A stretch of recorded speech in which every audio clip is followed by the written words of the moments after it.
Setu construct చేస్తాడు. నాకు పని పెట్టింది వస్తాడు వచ్చి మామూలుగా కాలు పెట్టగానే మొత్తం కుప్ప కూలిపోయింది.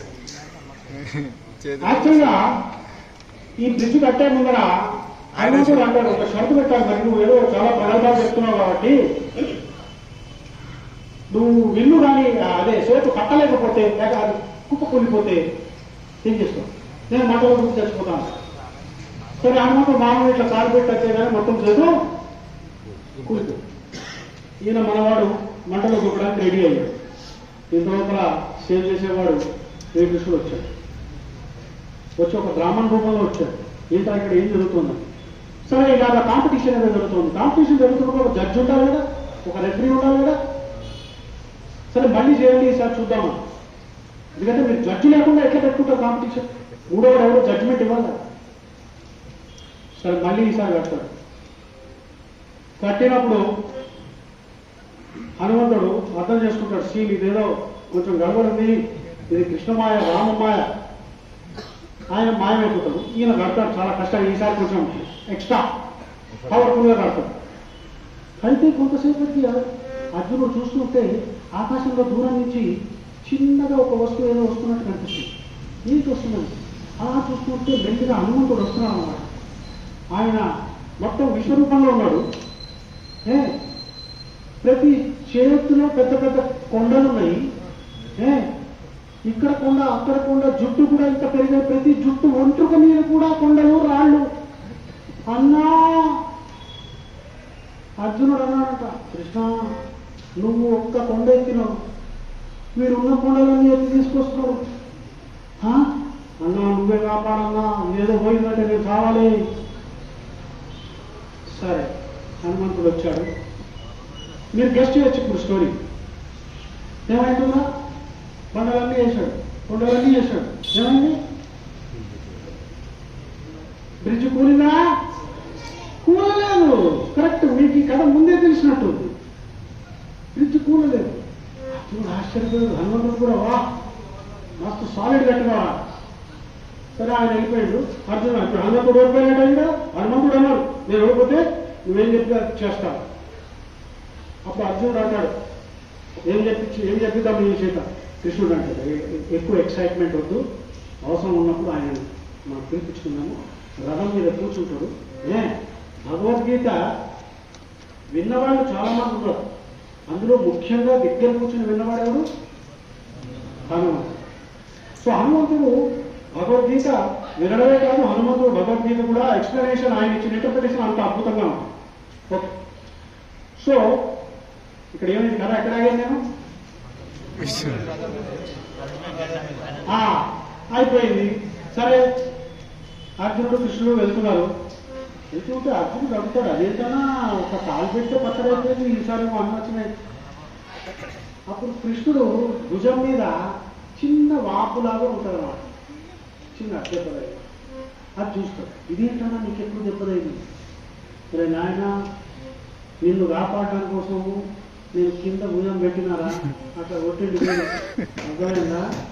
అందుకని ఏదో నేను మనం కూడా నేనేదో పీకుతాను, నువ్వేం పీకట్లేదా బాబు, అంతా రాముడే చేస్తాడు.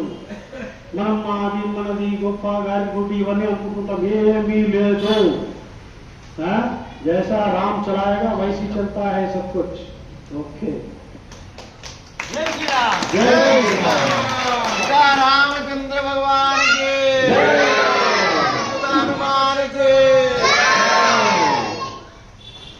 ఇప్పుడు మనం హనుమాన్ చాలీసా పారాయణం స్టార్ట్ చేసుకుందామా? నేను ఒక లైన్ చదువుతాను, ఆ తర్వాత మీరందరూ చదవాలి. వాయిస్ క్లియర్గా అందరికీ దొరికినాయి కాపీస్? కావాలా ఇంకా కావాలా ఎవరికైనా? హనుమాన్ చాలీసా తక్కువైనాయా? నా దగ్గర ఉన్నాయి.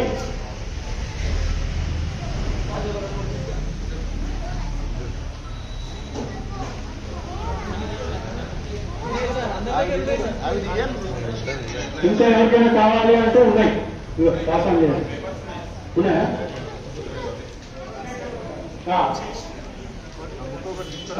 పిల్లలందరికీ ఇవ్వండి, అందరికీ దొరకాలి.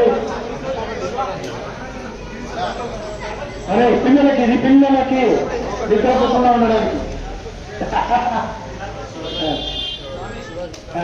అరే స్కూల్ బ్యాగ్లో పెట్టుకోవాలరా ఇది ఏంటి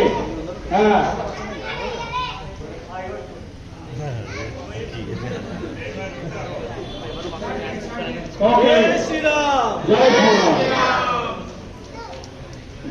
శ్రీ గురు చరణ సరోజరజ నిజమన ముకుర సుధారి అది రాలేదా దోహా పెట్టే ఉందా శ్రీ గురు చరణ సరోజ నిజమన ముకుర సుధారి వరణ రఘువర విమల యశ जोदायक फलचारी बुद्धिहीन तम जान के सूर्य पवन कुमार बल बुद्धि विद्या देह मोहि हरहु कलेश विकार. ఇక్కడ సెకండ్ లైన్ లో జోదాయక ఫలచారి అని ఒక పేరు వచ్చింది చూడండి. నీకు ఇవ్వలేదా నాయన? అరే నీకు ఇవ్వకుండా ఎందుకు రచేస్తున్నాను అట్లా బాగుపడి. ఇప్పుడు మనము అర్థం తెలుసుకోకుండా పారాయణం చేస్తే శ్రీకృష్ణుడు ఉద్ధవ గీతలో తర్వాత శుశ్రూషుడు కూడా చెప్పాడు ఈ మాట. ఒక గాడి ఉందనుకోండి, వీపు మీద చందనం చెక్కలు మోసుకుని పోతూ ఉంటుంది. దానికి చందనం చెక్కల యొక్క బరువు తెలుసు కానీ విలువ తెలియదు. అలా కాకుండా ఉండాలంటే మనము అప్పుడప్పుడు కొన్ని విషయాలు కూడా క్లియర్గా అర్థం చేసుకోవాలి శ్లోకాలు చదివేట, లేకపోతే మన ఎఫర్ట్ అంతా వేస్ట్ అయిపోతుంది. ఇక్కడ జోదాయక ఫలచారి అన్నారు. ఫల అంటే ఫ్రూట్, చారి అంటే చారు అంటే నాలుగు ఫలములు ఈయన ఇస్తారు. ఏంటో నాలుగు ఫలములు? పురుషార్థాలు అంటాం కదా మనం. ధర్మ అర్థ కామ మోక్ష. జీవితంలో మనం 4 ఆబ్జెక్టివ్స్ అన్నమాట, 4 గోల్స్. ధర్మంగా జీవించు, అర్థకామాలు, అర్థ అంటే డబ్బు, ధనం సంపాదించాలి, అధర్మంగా సంపాదించవద్దు. కామాలు అంటే కోరికలు ఉంటాయి, తీర్చుకోవడంలో తప్పేం లేదు, అధర్మంగా చేయకూడదు. మొత్తం జీవితం అంతా దేనికోసం? మోక్ష సాధన కోసం, రైట్? సో ఈ 4 హనుమంతుడు ఇవ్వగలుగుతాడు. ఇంకో విషయం ఏంటంటే రాముడు ఇవ్వలేనిది కూడా హనుమంతుడు ఇవ్వగలుగుతాడు అని అంటారు. అంటే రాముడు ఏమైనా ఇవ్వాలంటే ఫస్ట్ ఆలోచిస్తా, నీకు అర్హత ఉందా లేదా? హనుమంతుడికి అవసరం లేదు, ఎందుకంటే సీతమ్మ ఆ శక్తి ఇచ్చేసి ఆయన తలుచుకుంటే నీకు అర్హత ఉందా లేదా అన్న ఆలోచించకుండా కూడా ఇవ్వగలరు. అది హనుమంతుడి యొక్క గొప్పతనం. ఓకే, బుద్ధిహీన తను జానికే, నాకు బుద్ధి లేదు అనే విషయం నువ్వు తెలుసుకున్నాయన. తెలుసుకొని నా మీద కృప చూపించి బల బుద్ధి విద్య ఇవన్నీ ప్రసాదించమని హనుమంతుడిని మనం వేడుకుంటున్నాం అన్నమాట. ఓకే, బుద్ధి లేదు కాబట్టి మానవ జన్మ వచ్చింది, అది కూడా ఒక మీనింగ్ వస్తుంది ఇక్కడ. ఎందుకంటే మనం అందరం ఒరిజినల్గా వేదంలో ఏమంటుందంటే మనం భగవంతుడితో ఎటర్నల్ కంపానియన్స్.